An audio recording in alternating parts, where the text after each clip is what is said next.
ating lahat mga kapatid. Ako muli si Pinas ng Batch 3 at itong aking daily devotion.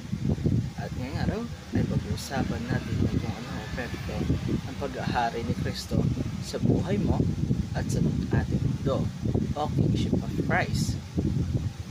Sa ating daily devotion, alam ba natin na sa mundo natin ngayon ay napakaraming leaders. Mayroon tayong presidente, gobernador, kapitan at iba pa. Pero gaano sila ka-influential? Lahat sila ay may hangganan, may mga termino at may limitasyon, at minsan hindi perfecto ang pamumuno nila. Pero si Jesus ay hindi lang basta isang teacher, healer, or prophet. Siya ay hari na hindi lang sa langit kundi maging dito sa lupa.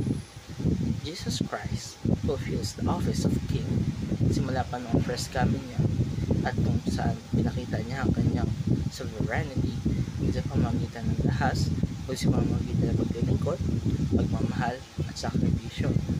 Ang kanyang kaharian ay hindi matitinag, eternal, righteous at puno ng pag-asa. Unlike earthly kings who rise and fall, Jesus is seated on the throne, reigning over creation and sovereignty, ruling his church. He governs not with corruption or pride, but with justice, mercy, and love. At para naman sa ating teaching ngayong araw, ay unaon Jesus reigns as King over heaven and earth. Gaya na sinasabi sa Matthew chapter 28, verse 18, all authority in heaven and on earth has been given to me.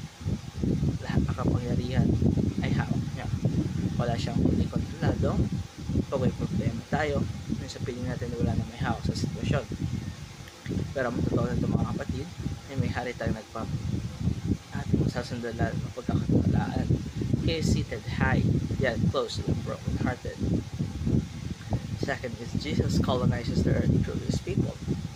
Ang misyon ni Jesus ay hindi lamang maligtas tayo, kundi para baguhin din ang mundo gamit ang mga sumusunod sa kanya. Kagaya sinasabi sa 2 Corinthians chapter 5 verse 20. We are therefore Christ's ambassadors. Ibig sabihin nito, tayo ang mga representative sa lupa. Through us ay naidadala ang values ng kaharian niya: love, grace, justice, at righteousness. Tatlo ay Jesus secures our victory until his return. Alam ba natin mga kapatid na secure na ang panalo natin kay Kristo dahil sabi sa 1 Corinthians chapter 15 verse 57, but thanks be to God, He gives us the victory through our Lord Jesus Christ. Na kahit sa gitna ng mga pagsubok, kasalanan, at discouragement, assured tayo na may ending na maganda sa atin dahil babalik si Jesus sa second coming, dala ang full glory ng kanyang kingdom at isasama niya tayo doon. At para naman sa ating application ngayong araw, una-una, be an ambassador of Jesus. Ipakita natin sa buhay natin kung sino ang hari natin sa pamamagitan ng pananalita, sa ating ugali, sa mga decisions, at tanongin natin lagi, magugustuhan ba ito ng hari natin o nakaka-glorify ba ito sa ating Panginoon.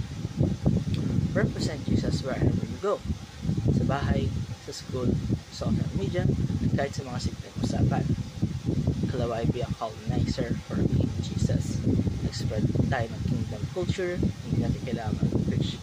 Pero sa simpleng pagiging mabait, pagiging honest, pagiging peacemaker na pinapakita natin, diba, ay nagdadala tayo ng langit sa lupa. Nagdadala natin na bawat puti ang ginagawa natin ay binubuo natin ng kingdom ni Jesus dito sa ating mundo.